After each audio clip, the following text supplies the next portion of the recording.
अध्यक्ष महोदय, आपका बहुत बहुत धन्यवाद। आपने मुझे बोलने का समय दिया और मुझे ऐसी उम्मीद है जैसा कि पहले कई लोग बोल के उतना टाइम मुझे आप जरूर देंगे। अध्यक्ष महोदय, मैंने जो पार्टी ज्वाइन की बीजेपी जींद में ज्वाइन की थी, उसी दिन मैंने घोषणा की थी कि 50 सीट मिनिमम बीजेपी की आएंगी और नायब सैनी मुख्यमंत्री बनेगा, और यह भी कहा था 200% बनेगा। बात कुछ भी नहीं थी, बात तो सिंपल इतनी ही थी। मैंने यही बताना था कि एक तरफ मुकाबला बीजेपी का है और एक तरफ मुकाबला हुड्डा पार्टी का है, not Congress party, Hooda party. क्योंकि हमने इतना ही बताया था, एक जो कुमारी शैलजा थी जिसके पिताजी बहुत बड़े नेता थे, उसको खुद को टिकट नहीं दिया गया। वो जो टिकट गौतम जी गवर्नर आई थी उसको भी गवर्नर एड्रेस पे रही है। ये हमने बताया था उस समय, गवर्नर एड्रेस उस पे समय मैंने बताया था गवर्नर एड्रेस पे रही है। कंपेयर करना था सिर्फ के मुकाबला था हरियाणा में, किसी और पार्टी का नहीं था। मुकाबला था बीजेपी का और हुड्डा साहब का। आप गवर्नर एड्रेस पे रही है और हुड्डा साहब का। ठीक है। हुड्डा साहब पार्टी आपकी है और का दखल ही नहीं, कुछ भी क्या गलत कह दिया अध्यक्ष महोदय, पार्टी। एक बार हुड्डा साहब का नाम लिए, वो कुछ कहेंगे। अध्यक्ष महोदय, पंडित जी जो है रामकुमार जी बड़े अच्छे आदमी, मेरे पुराने मित्र हैं। इनको बोलने जो कहते हैं, फिर बोल के माफी भी जल्दी मांग लेते हैं। अभी मैं कहता भाई मैंने बड़ी गलती करी जो उसके खिलाफ बोले, आपने बोल रहे हो, फिर हुड्डा सुनो, हुड्डा साहब सबके बीच में दोनों की दोस्ती बनी रहे। जो आपने सरकार चलाई है वो बिल्कुल गलत थी, मैं उसका हामी नहीं हूं बिल्कुल, लेकिन इंसान अच्छे हो, आपकी रगों में गलत खून नहीं है। But you are surrounded by bloody rejected people of Om Prakash Chautala.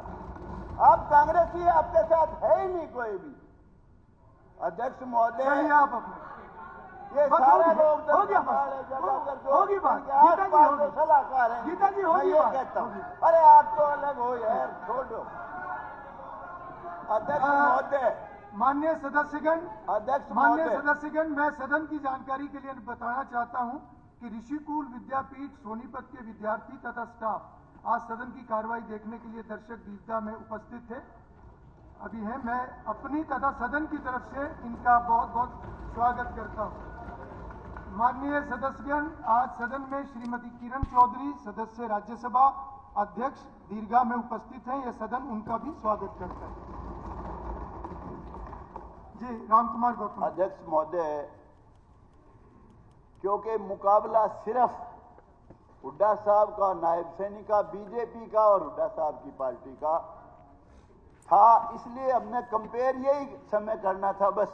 10 साल का हुड्डा साहब का कार्यकाल और 10 साल का बीजेपी का, मनोहर लाल खट्टर जी का और नायब सैनी का कार्यकाल।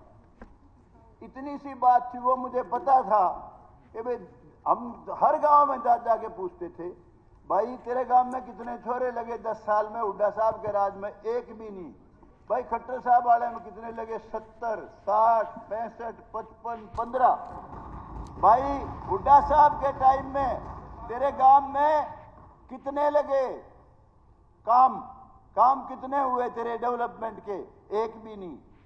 भाई खट्टर साहब के राज में और नायब सैनी के राज में कितने काम हुए कि जी इतने लाख के, इतने करोड़ के? यही चीज हमने बतानी थी। और दूसरी बात ये कि हुड्डा साहब को और कांग्रेस पार्टी को ये दुख नहीं होना चाहिए जो ये ईवीएम की बात करते हैं कि ईवीएम ने धोखा दे दिया। हुड्डा साहब, ईवीएम का बहाना ना बनाओ। ईवीएम का जब आप राज में आ जाते तो फिर ईवीएम सही थी। ये तो आपकी सीट जो 37 आई है, ईमानदारी से कहता हूं, सारे एग्जिट पोल और सट्टा बाजार उनकी वजह से 37 आई है, नहीं 37 नहीं आती, मैं दावे से कहता हूं। देखिए 10 साल पहले का हरियाणा, कोई आदमी सोच नहीं सकता था बिना सिफारिश नौकरी मिलेगी। कोई आदमी सोच नहीं सकता था बिना किसी की सिफारिश के कोई भी काम होगा। हर काम के लिए सिफारिश की जरूरत थी। डेवलपमेंट का भी पैमाना था। रोहतक के इर्द गिर्द जहां कहीं जींद जिला शुरू हुआ सड़क बंद। भिवानी जिला एक दिन किरण चौधरी बैठी है, वो कह रही थी कि हमारा राज होगा। जब मैंने उस वक्त कहा था किरण हमारा राज कदा होगा, हुड्डा साहब बनेगा मुख्यमंत्री तो अगर थारी सरकार आ गई तो।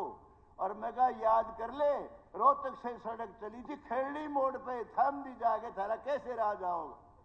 तो हर मामले का हमने यही बताया। देखिए ऐसे ऐसे अनेक बच्चे, मुझे दुख इस बात का है बहुत लोगों ने वोट और आधार पे दिया, जातीय आधार पे दिया। सबसे ज्यादा बच्चे हमारे जाट समाज के लगे इस सरकार में, मैं दावे से कहता हूं। और बड़ी बड़ी पोस्टों पे, बड़ी बड़ी सारी पोस्टों पे मेजोरिटी बच्चे जाटों के लगे। इसलिए नहीं कि उनकी सिफारिश थी, काबिल बच्चे थे, मेहनत कर रखी थी, मेरिट में आते थे। और जो हमारे चमार भाई, अब वो ये बुकल बहुत बोल रही थी, गीता बुकल, मैं इससे प्यार करता हूं, नफरत नहीं करता, अच्छी लड़की है, काबिल भी है, ये भी मानता हूं। 80% बच्चे चमारों के लगे खट्टर साहब के राज में। और ये जो AB बनवाई है आप लोगों ने ही बनवाई है। अरे इतनी घृणा क्यों करते हो बीजेपी से? नरेंद्र मोदी और बीजेपी से पहले हिंदुस्तान का बेड़ा गर्क था। हमारे देश के बहुत पावरफुल प्राइम मिनिस्टर, बहुत ही काबिल prime minister doctor Manmohan Singh, वो अमेरिका में गए थे। और अमेरिका में गए थे तो उनकी बड़ी भारी बेइज्जती की एयरपोर्ट पे। यहां तक कहते हैं, पता नहीं, कहते इंसल्ट इतनी की कि पगड़ी तक उतरवा ली। ये बहुत शर्म की बात थी, उनकी नहीं पगड़ी उतरवाई, वो पगड़ी इस देश की उतरवाई थी। इस देश का सम्मान नहीं था उस समय। नरेंद्र मोदी का मुकाबला क्या करोगे? अब क्या कहता है राजीव गांधी, जाति जनगणना कराऊंगा, जाति जनगणना कराऊंगा। एक ने पूछा, ओ राहुल गांधी, सॉरी राहुल गांधी, अरे तू जाति जनगणना कराओगा? एक वो अनुराग ठाकुर है, उसने वहीं पूछ लिया, बोला भाई तेरी जात तो बता दे के।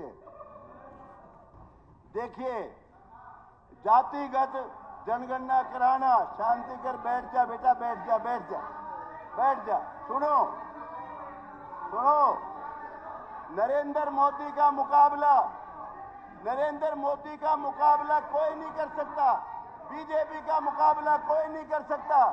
बीजेपी ने नरेंद्र मोदी में दुनिया में इस देश का सम्मान बढ़ाया है। जो देश आपस में भी दुश्मन है, यूक्रेन है, रशिया है, उन्होंने भी वही सम्मान दिया जो यूक्रेन ने दिया, वही रशिया ने दिया, अमेरिका ने भी वही दिया जो रशिया ने दिया। दुनिया में देश को जना दिया। गौतम जी, आप कोई 370 राज्यपाल अभिभाषण तक रहिए और इस तरह के शब्दों को थोड़ा अवॉइड कीजिए आप। ठीक है जी, 370 धारा को, 370 धारा को छू नहीं सकता था। नरेंद्र मोदी ने 1 मिनट नहीं लगाई, खून के कतरे बह जाएंगे, नालियां बह जाएंगी, खून की कतरा खून का भी नहीं गिरा। 370 धारा तोड़ के फेंक दी। राम मंदिर का निर्माण किया, जो हमारे लिए गौरव की बात है। सुबह उठते ही ताऊ राम राम, दादी राम राम, बेबे राम राम, रग रग में हमारे राम। कांग्रेस वालों ने बयान दिया था, उसने वो जो आजकल इनकी पार्टी में पता नहीं आया कि नहीं आया, इनका वकील था कपिल सिब्बल, कि जी 10 साल फैसला ना होने दो इसका, बाबरी मस्जिद बनी रहने दो इसमें। अरे मैं दावे से कहता हूं, और पार्टी बना लिया भूपेंद्र हुड्डा, बेशक सूत बैठ जाओ जरा, मुझे नहीं पता, लेकिन ये पार्टी, कांग्रेस पार्टी, गारंटी से कहता हूं कभी पावर में नहीं आएगी, कभी भी नहीं आएगी। अरे भले आदमी जाति जनगणना, और तेरे को सूझता ही कुछ नहीं, कभी सेक्रेटरी कितने, कभी कितने कितने, अजीब बात करता है। आप देखिए 10 साल पहले बच्चे किलकी मारते फिरा करते, बसों में बदमाशी करते थे, और लोग पूछते थे भाई तू पढ़ भी लिया करे। अरे तुमने के चिंता है, सर्टिफिकेट भी ले आवांगे और सिफारिश अपनी नाम लेते थे हमारे भाई का या किसी का भी, यूं कहते उस पर लगा लूंगा छोरा तो, और नहीं तो गठड़ी बांध रखी बहुत बड़ी वह लगा दूंगा सारी। मैं कहता हूं मनोहर लाल खट्टर ने, बीजेपी ने पहली बार यह एहसास कराया कि बच्चों को पढ़ाओ। जो बच्चे किलकी मारते फिरा करते कोचिंग सेंटर ज्वाइन करके और काबिलियत के आधार पे नौकरी दी 10 साल, उससे पहले नहीं था। एक नया जमाना शुरू किया, अनेक काम ऐसे किए। ठीक है, उनके खिलाफ एक एंटी इनकम्बेंसी बन गई थी जो टेक्निकल काम कर दिए सारे, और कुछ टेक्निकल काम को तो नायब सैनी जी आपने भी सुधारना पड़ेगा भाई। हालांकि आपने बहुत काम HKRN के उनकी पक्की कर दी नौकरी, अनेक काम है, बहुत लोगों ने ये वो गाए हैं ये, इसलिए मैं रिपीट नहीं करूंगा। लेकिन वो जो एंटी इनकम्बेंसी टेक्निकल थी और कुछ नहीं थी, पर काम उन्होंने बहुत अच्छे किए। उसके बाद नायब सैनी ने फिर सुधारा और भी सुधार कर दिया। और जो ये सरकार आई है ये बाकायदगी से इसको समर्थन मिला है 36 बरादरी का, सबका। जब आई है EVM का कोई रोड़ा नहीं है, गलतफहमी में मत रहो। अंदर से तो आप भी जानते हो क्या क्या कमी थी कि जिस वजह से आप नहीं आए हो। लेकिन मैं ये कहता हूं, जिस दिन नायब सैनी को बनाया था चीफ मिनिस्टर, उसी दिन मैंने कहा था ये ट्रंप का पत्ता है, जीत का पत्ता है, 100% बीजेपी जीतेगी। कुछ भाई जो पर्सनल नफरत करते हैं नायब सैनी से, वो बावड़े हैं बिल्कुल। उनको गलतफहमी भी है कि भाई तू फलाना बन जाता तो पता नहीं क्या कर देता। लेकिन मैं कहता हूं सही समय पे जो सही फैसला लिया पार्टी ने, ये गजब का फैसला था। अरे सैनी, SC, BC, ब्राह्मण 100% टिकट डिस्ट्रीब्यूशन गजब का, पंजाबी 100%, 80-85। हमारे जाट भाइयों को छोड़ के उनको तो ये था भाई हमारा भूपेंद्र हुड्डा बनना चाहिए। और जो भाई गौतम जी, ये जाति अगर ये बात का शब्द सॉरी ये इस्तेमाल नहीं होना चाहिए। तो सच्चा है, लेकिन नहीं, ये नहीं होना चाहिए। देखिए ये कोई राजनीतिक सभा नहीं है, ये हम हाउस के अंदर बात कर रहे हैं। नहीं है, बिल्कुल हाउस का अपना एक डेकोरम होता है। बिल्कुल डेकोरम बनाऊंगा उसके ऊपर ये बहुत सीनियर मेंबर है। ठीक है, ठीक है। नहीं, बिल्कुल ऑब्जेक्शनेबल है। ठीक है, डेकोरम बनाऊंगा भाई, डेकोरम बनाऊंगा, बिल्कुल ही ऑब्जेक्शनेबल। अध्यक्ष महोदय, आई एम सॉरी। आप कंक्लूड कीजिए। अध्यक्ष महोदय, ये शब्द इसमें से निकलेगा, मैं कंक्लूड करा रहा हूं। ये मेरे निकाल दे भाई, उसमें से निकाल दे। अध्यक्ष महोदय, मैं सॉरी बोल दी भाई, सॉरी बोल दी। तारीफ भी कर देता हूँ यार कितनी, फिर उसने भी तो देख लिया। अगर मैं कुछ बातें सरकार की नहीं, पार्टी की तरफ से समय है, वो आप नहीं बताएंगे। नहीं, ये आप नहीं बताएंगे। ये पार्टी तय करेगी कि उसका कौन सा सदस्य कितना बोलेगा। आपकी कांग्रेस की तरफ से भी बहुत ऑनरेबल मेंबर 20 मिनट से ज्यादा बोले हैं, इसलिए आप तय नहीं करेंगे और इस तरह का विषय बीच में कोई उठाए भी ना। ठीक है, ये सभी के लिए। मैं अध्यक्ष महोदय कुछ चीजें सरकार की, मुख्यमंत्री जी की और मंत्रियों की उसमें लाना चाहता हूं संज्ञान में। एक तो हॉस्पिटल्स की कमी, हॉस्पिटल्स की भी कमी है, हॉस्पिटल में डॉक्टर्स की भी कमी।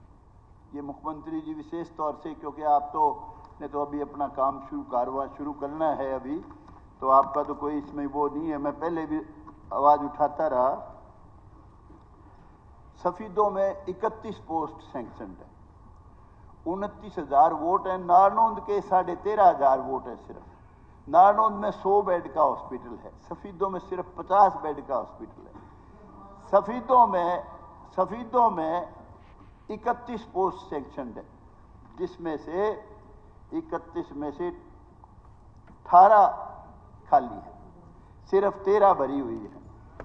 और नारनौंद में 73 पोस्ट हैं सैंक्शन, सिर्फ 53 खाली हैं, 20 भरी हुई है। और नारनौंद सिविल हॉस्पिटल में 12 डॉक्टर हैं, 42 सैंक्शन पोस्ट है। और सफीदों में 7 सैंक्शनड हैं, मुआना में 7 सैंक्शनड हैं, सिर्फ 1 डॉक्टर है, सबसे बड़ा गांव है अपने जींद जिले का। इसी तरह काड़वा है, 1 डॉक्टर। नेट सेल में ये है कि 23 पोस्ट खाली है और 8 सिर्फ भरी हुई। तो एक तो इस और विशेष ध्यान देना पड़ेगा। दूसरी बात, एक कॉलेज मंजूर किया हुआ है गर्ल्स का जामनी में, और उसकी बजट कहीं और ले गए। वो क्लास तो लगती हैं, लेकिन सीनियर सेकेंडरी स्कूल आप कंक्लूड कीजिए, आपका समय पूरा हो गया। लिख के दे देना, वो सब रिकॉर्ड में। 1 सेकंड जी, बस जल्दी कीजिए। करूंगा, कोई बात। अभी जल्दी घंटी ना बजाइयो, 1 मिनट और लगे, कोई बात। तो इसमें ये है कि एक तो ये पूरा वो जामनी का जो कॉलेज है, उसकी स्कूल में क्लास लगती है लड़कियों की, वो पिल्लू खेड़ा में। तो वो 8 एकड़ जमीन बाकायदा सरकार के नाम है, वो कॉलेज जरूर बनवाना। और एक ये जो नारनौंद में 50 गांव को दिक्कत है, 25 गांव नारनौंद से उधर 12 की तरफ, और 25 गांव खांडा और पेटवाड़ की तरफ। पहले भी मैं अनेक बार आवाज उठाई, मंजूर कर दी थी पहले खट्टर साहब ने, लेकिन बाद में वो बनाई। बहुत ही जरूरी है। नारनौंद क्रॉस करते हैं जब कई घंटे कई बार जाम लग जाता है, इसको आप अपनी फर्स्ट प्रायोरिटी पे लो, ये मेरा आपसे आग्रह है। और मेरा एक और सुझाव है आपको। 1 सेकंड जी, बड़ी कीमती बातें कह रहा हूं। समय आप लिख, कोई बात नहीं, 1 सेकंड, आज खुला समय मिला, थोड़ा सा 1 मिनट, आज पार्टी की तरफ से भी मिला है मुझे, जो यार अन्ना उस हिसाब से आया रिटर्न में, मैंने भी पूरा समय। 1 मिनट सिर्फ, कोई बात। एक जो है, जितने भी सब डिवीजन बने हुए हैं, नारनौंद भी उनमें एक है, सिविल कोर्ट नहीं है। 1.25 एकड़ जमीन हमने कहा था जी ट्रांसफर कर दो, टूटी फूटी जगह पड़ी है एक इलेक्ट्रिसिटी बोर्ड की, खट्टर साहब वहां भर के आए थे, किया नहीं। तो ये भी ध्यान करके सिविल कोर्ट भी वहां बनवाने का कष्ट करें। और दूसरी बात ये कि ये जो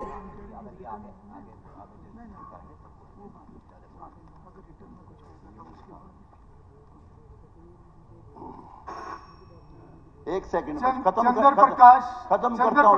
1 सेकंड खत्म करता हूँ, बस आप खत्म कर दिया, 1 सेकंड बस खत्म कर दिया। खेड़ा खेमावती में दोनों तरफ तालाब है, बड़ा खतरनाक, इसमें समय बहुत जाएगा, इतना सब रिकॉर्ड में आएगा, इतना ही बस 1 सेकंड। वो दोनों के दोनों जो है तरफ कई लोग भी मर लिए, वहां पानी बहुत खतरनाक पानी है, खेड़ा खेमावती के दोनों सड़क के तरफ, उसकी तरफ विशेष ध्यान दिया जाए। और सड़कें काफी हैं, कोई नहीं, आप लिख के दे दीजिए, सारा आ जाएगा। चंद्र प्रकाश जी 1 सेकंड जींद, 1 सेकंड, नहीं हो गया, धन्यवाद। अब कुछ रिकॉर्ड में नहीं आएगा, ऐसे रिकॉर्ड में नहीं आएगा। अध्यक्ष जी, जी अध्यक्ष जी, एक मुख्यमंत्री जी खड़े हैं, 2 मिनट।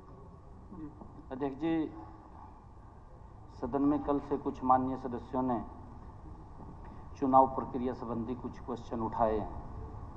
मेरा आग्रह है माननीय अध्यक्ष जी आपसे कि इस तरह के क्वेश्चन हाउस में ना उठें, इससे हमें बचना चाहिए। मेरा आग्रह है सबको इसके बारे में। देखिए माननीय सदस्यगण, माननीय मुख्यमंत्री जी, मैंने भी इस विषय को मौखिक तौर पर देखा है, सुना है हमने।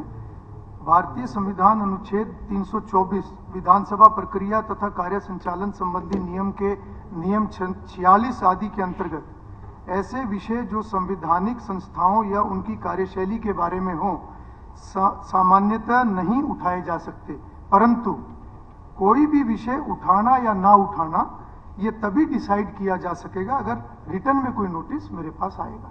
ये तभी डिसाइड